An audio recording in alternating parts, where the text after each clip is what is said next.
Today I'm interviewing Professor Kwame Anthony Appiah. Dr. Appiah is the author of prize-winning books such as The Honor Code and Cosmopolitanism. A leading global thinker in ethics and racial identity, Dr. Appiah is the recipient of over 15 honorary degrees and such awards as the National Humanities Medal from President Barack Obama.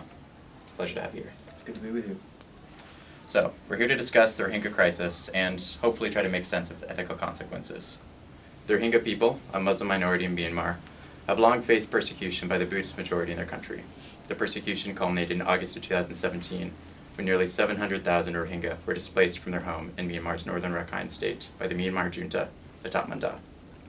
Most of the displaced Rohingya have taken refuge in neighboring Bangladesh. For years now, the Rohingya have had to grapple with a society that does not recognize the culture with which they identify, Myanmar having excluded the Rohingya from their national census. And recently, in negotiating with Myanmar for the repatriation of the Rohingya, Bangladesh has agreed to change the wording on their ID cards from Myanmar nationals to displaced persons from the Rakhine state. So not only are these people separated from their home, from what ancestral ties they could claim involving the place in which they lived, but now both Myanmar and Bangladesh are refusing to acknowledge them as citizens of their home country. How then can the individual Rohingya construct their national identity if they're not considered citizens of their birth country? Well, it's a problem that quite a lot of people have faced over the last couple of centuries because as the great global empires disappeared and new nations were created, they were almost always nations of multi-ethnic nations, and often there was one dominant ethnic group that wanted to sort of take over.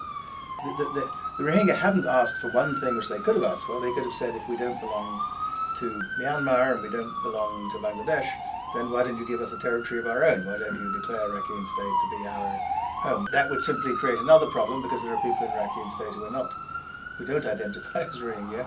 And so I think the only solution is to recognize that they have as much right to live in Myanmar as anybody else. For a variety of political reasons, that's not going to happen soon, but I don't think the rest of us should go along with what the government in Myanmar has tried to do. I think we should insist that what they're doing is wrong, that it violates the rights of these people.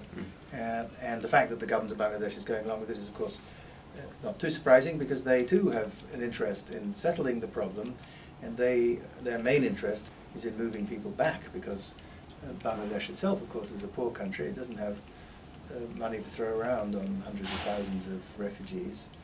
Again, I think that's a failure of the international system, because it's often the case with these large refugee crises that while the international system helps, and while the UN High Commissioner for Refugees is an important figure in helping with all these people, the international system as a whole doesn't always give countries the support they need to deal with these massive influxes.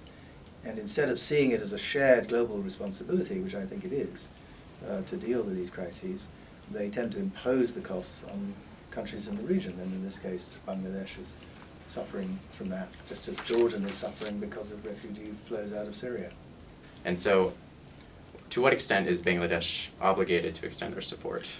I think they also have a moral obligation to treat them as what they are, which is suffering human beings. Again, I don't want to put a huge amount of blame on the government of Bangladesh. The real problem here is a global problem. It's a global responsibility, and we should be giving more assistance to Bangladesh than I don't mean there has been a significant amount, and that's very good. But in the end, it's a shared global responsibility, so there ought to be a shared effort to look after the refugees and to put pressure on the government of Myanmar to allow them to go home. The fundamental right that they've been denied, apart from the persecution that they've suffered and the assault and the burning of houses and the massacres of civilians, the fundamental thing they've been deprived of is their right to live peacefully at home. And again, that's something that everybody in the world, given that their rights are being violated, everybody in the world has a reason to urge their own governments to work through the international system to have them returned to safety, and to help the Bangladeshis while they're in Bangladesh look after them. I mean, I'm talking about a moral obligation. The current international legal system for dealing with refugees technically places the responsibility on the state where the person comes first to ask for asylum. That is a crazy system, because it ignores the question whether the state has the capacity, and there are some states that have more capacity than others, and it ignores the fact that the problem of asylum really isn't a problem of the receiving state. It's a global problem. It needs to be solved by making it possible for people to return home. And the rest of us collectively could. Everybody can do something.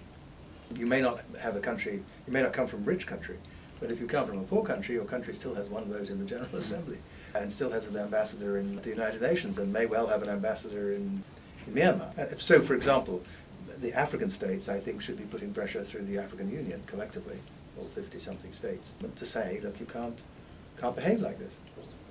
So, you and I, everyone, as a citizen of the United States, we theoretically have the ability to devote our entire lives to this one cause, but that just doesn't seem practical, and it's not something people do.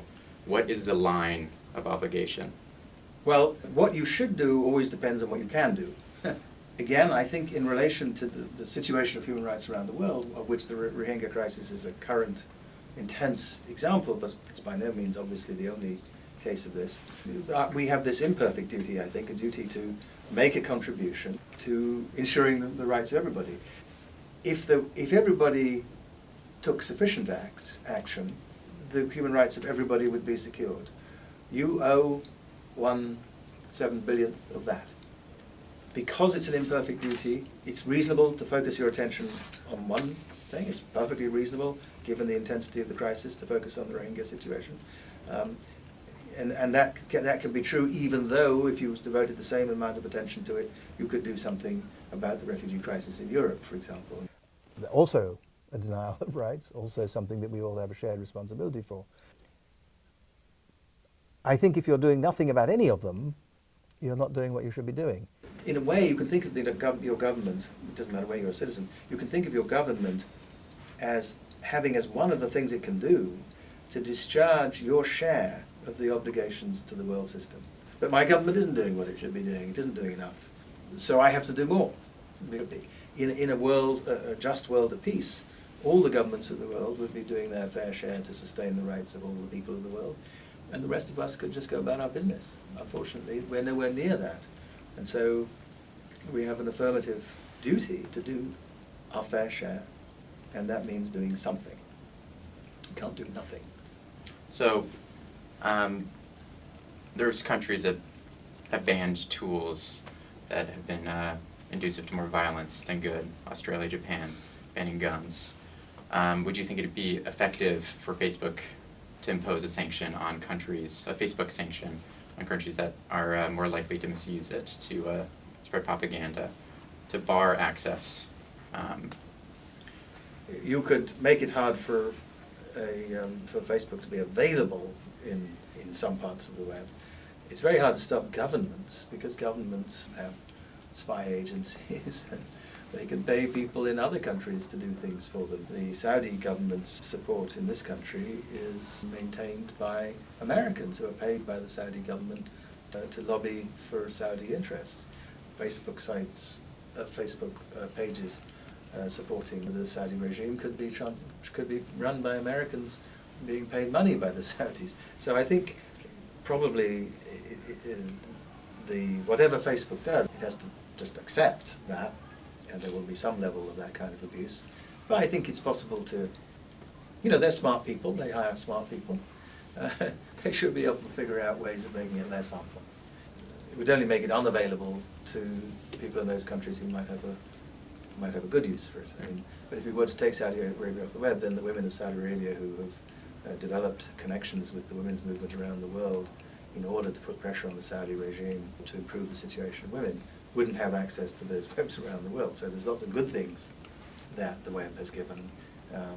If you're a Ugandan and you're lesbian or gay, that's a pretty horrible country right now, but you can make connections with LGBT groups outside Uganda, and that's a big source of psychological solace for lesbian and gay people in Uganda. So I think there are many examples where the idea of isolating a whole country, it would weaken the capacity of the government to do something, but it would also weaken the capacity of ordinary people to do the things, the good things that things like Facebook make possible.